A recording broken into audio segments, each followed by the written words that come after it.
So since it seems that I am quite possibly the only person covering Leo's case, I will do a quick recap for those of you who've not heard of it. Leo was a little 2-year-old boy who lived in Green Bay, Wisconsin. He lived with his mother. As far as I can tell, his biological father wasn't on the scene in any way whatsoever. I do believe that he was paying child support, having been taken to court by Leo's mother for that. As far as I know, that's his only involvement in Leo's life. Leo's mother had been living with a man by the name of James VanderLeest. However, she took out a no contact order with him. James VanderLeest has a history of DV, and I'm going to guess that that is the reason for the no contact order taken out by Leo's mother. Unfortunately, it seems that Leo's mother was somewhat unconcerned over the needs of her son or even the welfare of her son, because it appears that she moved back in with James VanderLeest despite this no contact order. She had actually made a request with a judge previously for the no contact order to be lifted, and the judge basically said, nah, not going to happen. So she just ignored it anyway and moved back in. So now I'm going to talk about June 22nd of this year. Leo's mother needed her nails done. Now I'm not sure if she had other equally important appointments to attend to, but she decided that she would leave Leo in the care of her boyfriend, James VanderLeest, the one that she had a no contact order with, because he was violent. So when emergency services were called later that day for Leo, it was claimed that James's father, David VanderLeest, had been looking after Leo, and that Leo had presumably fallen down the stairs because David had taken his eyes off him for just a few moments.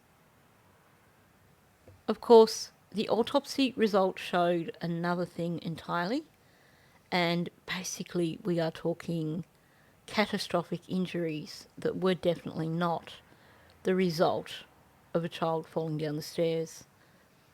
Leo died 2 days later, and James VanderLeest and his father David were arrested as a result. David is currently out on bail because, having managed to convince the judge that even if his bail was reduced, he couldn't afford to pay it. Once his bail was reduced, he paid up and got out on bail. This is despite the fact that him and James had actually taken off and hidden in a cabin in the woods. James, who has the primary charge, let's say, relating to Leo no longer being alive, is at least still incarcerated. And just a quick update on him for those of you who are familiar with the case. So he basically was in court again a little over a week ago. I know I'm a bit slow with getting to this.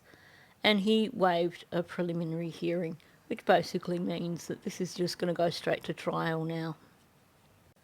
And yes, I will be following this as it goes to trial. So let's go back to talking about Leo's mother, Deziray. That's her that you can see on the right-hand side of the screen. On the left-hand side of the screen is her mother, Leo's grandmother.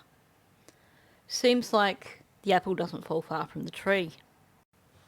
So, just a quick one on Deziray's mother.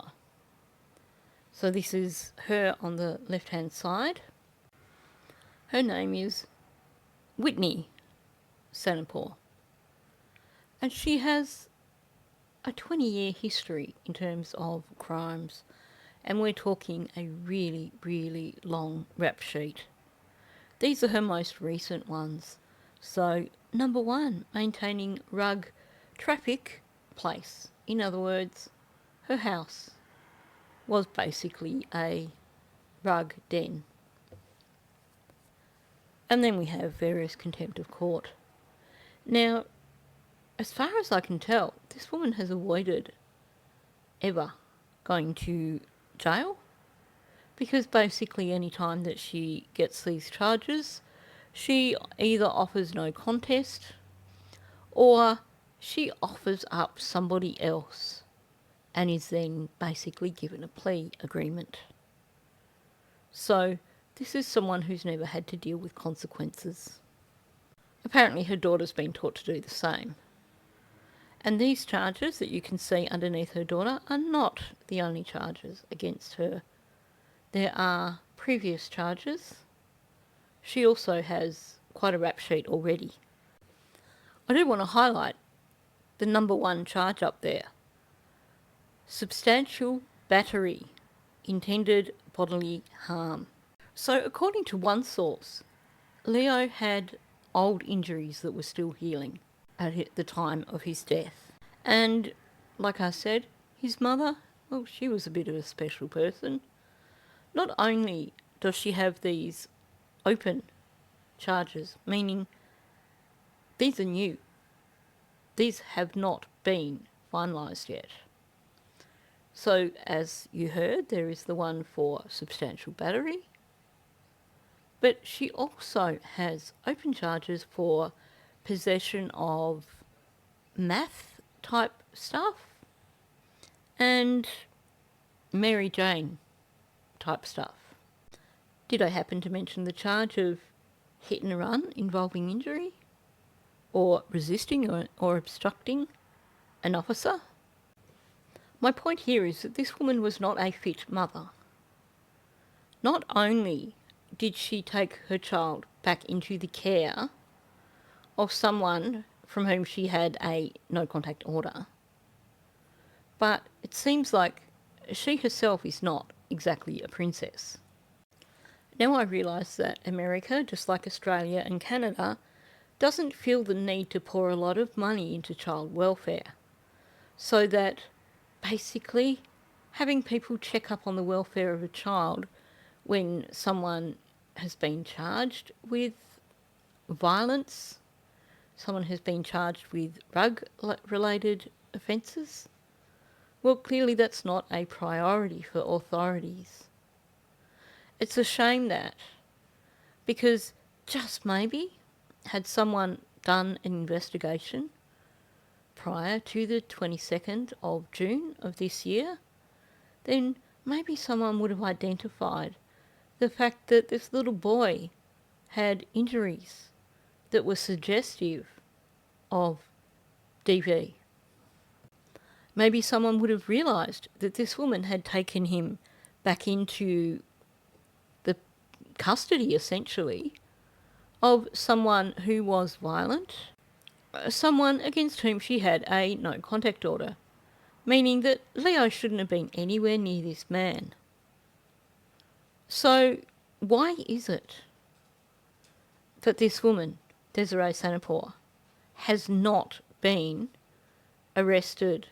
She left her child with a man who should not have even been anywhere near her child, just so she could go and get her nails done. She broke her no contact order, clearly thinking only of herself and not of her son. Because just maybe, had she stopped and thought about her son, she would have realised that breaking a no contact order was going to put her son at serious risk. And I ask you this, when someone gets charges that are violence, charges that are drug related, and they have a young child in their custody, why is it not standard practice to do even just one home visit, send a social worker in to check up on that child, to see if there's any old injuries on that child, to make sure that the home environment of that child is safe? And how is it that when a child dies as a result of his mother breaking a no contact order, that the mother does not get arrested? Doesn't Leo deserve full justice? Is this another one of those cases like Madeline Soto, like Kaylee Anthony, where the mother gets off scot-free despite being such a clearly hideous human being who either directly or indirectly was responsible for the death of their own child.